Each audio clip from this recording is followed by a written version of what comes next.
Hello student, स्वागत है learn chemistry में। और चलिए आज हम पढ़ते हैं कुछ और इम्पॉर्टेंट नेम रिएक्शन। ये नेम रिएक्शन बहुत ही इंपॉर्टेंट है और सारी की सारी है चैप्टर आपके एमीन्स से। ठीक है, तो पहली रिएक्शन है गैब्रियल थैलामाइड रिएक्शन। ये भी एक नेम रिएक्शन है और इसमें आपको ये समझ में आ गया होगा कि जो रिएक्टेंट है वो थैलेमाइड है। देखिए रिएक्शन के नाम में ना कहीं आंसर भी छुपा होता है। तो थैलेमाइड से ये रिएक्शन स्टार्ट होती है।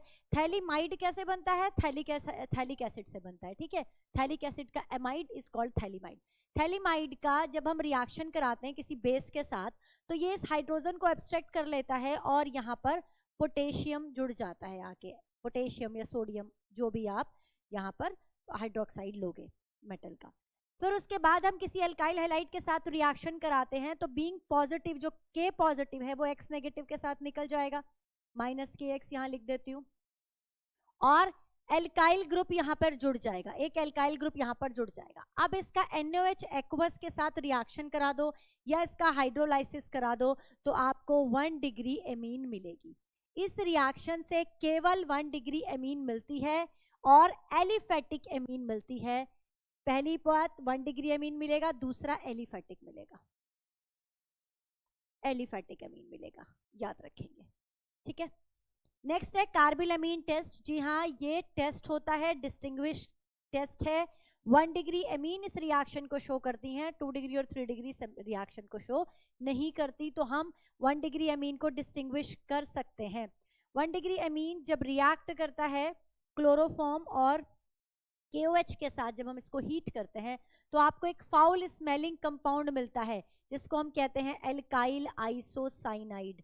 Alkyl isocyanide 1 degree aliphatic as well as aromatic, दोनों इस कंपाउंड को, दोनों इस टेस्ट को देते हैं, दोनों ये वाली रिएक्शन करते हैं। इसे कहते हैं हम carbylamine test and this is a distinguish test. Next है हाफमैन ब्रोमामाइड रिएक्शन। नाम से समझ में आ रहा है, ब्रोमामाइड, ब्रोमीन और एमाइड दोनों इस रिएक्शन में पार्टिसिपेट करेंगे। देखिए एक एमाइड लिया हमने, RCONH2 इज एमाइड, इसकी रिएक्शन ब्रोमीन के साथ कराई, Br2 के साथ कराई बेसिक कंडीशन में, तो हमें 1 डिग्री एमीन मिलता है। ये 1 डिग्री एमीन के फॉर्मेशन की रिएक्शन है। साथ में सोडियम कार्बोनेट, सोडियम ब्रोमाइड और वाटर बाहर निकलेगा। इन दोनों रिएक्शंस में प्रोडक्ट भी याद करने बहुत बहुत जरूरी है और बैलेंस रिएक्शन ही आपको याद करनी है। ये रिएक्शन जो है ये 1 डिग्री एमीन के फॉर्मेशन की रिएक्शन है, प्रिपरेशन की रिएक्शन है। ठीक है, जिस तरह से कार्बिलएमीन टेस्ट डिस्टिंग्विश करने की रिएक्शन थी, ये फॉर्मेशन की रिएक्शन है। अमाइड से 1 डिग्री एमीन बनाते हैं। नेक्स्ट रिएक्शन है डाइएजोटाइजेशन। डाइएजोटाइजेशन की जो ये रिएक्शन है ये एरोमेटिक एमीन शो करता है, एलिफेटिक इस रिएक्शन को शो नहीं करता, ओनली एरोमेटिक इस रिएक्शन को शो करेंगे। एलिफेटिक एमीन अल्कोहल बना देते हैं, aromatic amine diazonium chloride, diazonium bromide, diazonium salt बना देता है। राइट, तो जब हम एनिलीन की रिएक्शन NaNO2 और HCl के साथ कराते हैं, this is the reagent of this reaction, तो यहाँ पर इन C2HNO2 का फॉर्मेशन होता है। ये रिएक्शन बहुत लो टेम्परेचर पर कराई जाती है, 0 to 3 डिग्री सेंटीग्रेड पर ये रिएक्शन कराई जाती है। बेंजीन डायजोनियम सॉल्ट मिलेगा, साथ में NaCl और वाटर बाहर निकल जाएगा। याद रखेंगे ये रिएक्शन 1 डिग्री एमीन करेंगे, एरोमेटिक करेंगे। सेकेंड 2 डिग्री और 3 डिग्री इसको डिफरेंट तरीके से करते हैं। ठीक है, एरोमेटिक एमीन डाइएजोटाइजेशन रिएक्शन करते हैं। जल्दी से लीजिए इसका स्क्रीनशॉट, फिर बाकी की रिएक्शन हम देखते हैं। 5th रिएक्शन है हमारी हिंसबर्ग टेस्ट। ये एक डिस्टिंग्विश टेस्ट है जो 1 डिग्री, 2 डिग्री और 3 डिग्री एमीन में डिस्टिंग्विश करता है। इसमें जो रिएजेंट यूज किया जाता है वो होता है बेंजीन सल्फोनाइल क्लोराइड, इसी को हिंसबर्ग रिएजेंट कहते हैं। तो बेंजीन सल्फोनाइल क्लोराइड, पहली बात तो आप याद करेंगे, रिएजेंट का फॉर्मूला भी याद करेंगे, बेंजीन C6H5SO2Cl2, है ना, SO2Cl, बेंजीन सल्फोनाइल क्लोराइड किस काम आता है? डिस्टिंग्विश टेस्ट है, डिस्टिंग्विश करता है between 1 degree, 2 degree and 3 degree amine. क्या होता है, जो बेंजीन सल्फोनाइल क्लोराइड है ये 1 डिग्री और 2 डिग्री के साथ रिएक्ट करके सल्फोनामाइड बना देता है। अगर हमने कोई 1 डिग्री एमीन लिया और इसकी रिएक्शन बेंजीन सल्फोनामाइड से कराई तो यहाँ से एक H और यहाँ से एक Cl निकल जाएगा, HCl बाहर निकल जाएगा और आपको क्या मिल जाएगा? एक मैंने यहाँ पर इथाइल एमीन लिया था तो मुझे इथाइल एमीन का बेंजीन सल्फोनामाइड डेरिवेटिव मिल गया। और अगर मैं इसको किसी एल्कली में डाल दूं तो ये सॉल्युबल होता है। क्यों होता है सॉल्युबल, इसका रीजन नोट करेंगे। इस H की वजह से इसमें एसिडिक हाइड्रोजन प्रेजेंट होती है। क्यों होती है ये एसिडिक हाइड्रोजन, क्योंकि यहाँ पर ये जो सल्फोनाइल ग्रुप जुड़ा हुआ है it is a electron withdrawing group. Strong electron withdrawing group होने की वजह से ये हाइड्रोजन एसिडिक हो जाती है और एल्कली में डालने पर ये जो कंपाउंड है वो सॉल्युबल होता है। अगर कंपाउंड सॉल्युबल हो गया है तो वो जो एमीन है वो 1 डिग्री एमीन है, कंफर्म है। 2 डिग्री एमीन की अगर इसके साथ रिएक्शन कराई जाती है तो यहाँ पर भी सल्फोनामाइड बनता है, लेकिन ये सॉल्युबल नहीं होता, इनसॉल्युबल होता है एल्कली में, क्योंकि यहाँ कोई हाइड्रोजन है ही नहीं, कोई एसिडिक हाइड्रोजन प्रेजेंट ही नहीं है। 3 डिग्री एमीन के पास हाइड्रोजन नहीं होती, तीनों इथाइल ग्रुप हैं, तीनों हाइड्रोजन को रिप्लेस कर लिया है आर ने, कोई हाइड्रोजन नहीं है तो रिएक्शन नहीं होगी बेंजीन सल्फोनामाइड के साथ और कोई सल्फोनामाइड डेरिवेटिव नहीं बनेगा। तो इस तरह से 1 डिग्री 2 डिग्री और 3 डिग्री एमीन को हम डिस्टिंग्विश कर सकते हैं with the help of Hinsberg reagent. Next reaction है नाइट्रेशन। एनिलीन में जब नाइट्रेशन कराया जाता है तो 2 टाइप से होता है यहाँ पर नाइट्रेशन। जब आप नॉर्मली नाइट्रेशन कराओगे, और नाइट्रेटिंग एजेंट कौन है, कॉन्सेंट्रेटेड HNO3 और कॉन्सेंट्रेटेड H2SO4, तो जब नाइट्रेशन कराते हैं तो यहाँ पर जो NH2 ग्रुप है वो हमें पता है ऑर्थो पैरा डायरेक्टिंग है, तो ऑर्थो और पैरा पर नाइट्रो ग्रुप जुड़ जाना चाहिए। लेकिन हमें ऑर्थो, पैरा और मेटा तीनों डेरिवेटिव यहाँ पर मिलते हैं। और एक और इम्पॉर्टेंट चीज आप देखिए कि चलो मेटा मिल भी जाता है थोड़े बहुत अमाउंट में, मेटा की परसेंटेज भी अच्छी खासी है, 47% मेटा मिलता है। परसेंटेज आपको याद करनी है, जी हाँ मैंने आपके लिए लिख दिया है। पैरा आपको पता है सबसे ज्यादा स्टेबल होता है, मेजर बनेगा 51%, उसके बाद मेटा बनेगा 47% और ऑर्थो सबसे कम बनेगा 2%। तो मेटा क्यों बना, यहाँ पर क्वेश्चन आता है रीजनिंग का कि मेटा का फॉर्मेशन क्यों हुआ। एक्चुअली जो ये एनिलीन होता है एसिड की प्रेजेंस में एनिलीनियम आयन बना देता है, एनिलीनियम आयन बना देता है, ठीक है। ये जो एनिलीनियम आयन होता है ये मेटा डायरेक्टिंग होता है, इसीलिए यहाँ पर मेटा की आपको 47% मिली है। अब लेकिन मुझे मेटा नहीं चाहिए, मुझे तो ऑर्थो पैरा डायरेक्टिव वो ऑर्थो पैरा डायरेक्टिव वो ही डेरिवेटिव ही चाहिए, और उसमें भी मुझे पैरा चाहिए। ऑर्थो और पैरा को बनाने के लिए हम क्या कर सकते हैं, हम इस एनिलीन का प्रोटेक्शन कर सकते हैं। जो ये एनिलीन होता है ये बहुत ज्यादा एक्टिवेटिंग ग्रुप होता है, रिंग को क्या कर देता है, एक्टिवेट कर देता है। रिंग को एक्टिवेट करने की वजह से इस बेंजीन रिंग की एक्टिविटी, रिएक्टिविटी बढ़ जाती है और ये बहुत अच्छी इलेक्ट्रोफिलिक सब्स्टिट्यूशन रिएक्शन शो करने लगता है। हम क्या करेंगे, इसको डीएक्टिवेट करेंगे with the help of protection, with the help of acetylation. तो ये बन जाएगा एक कंपाउंड।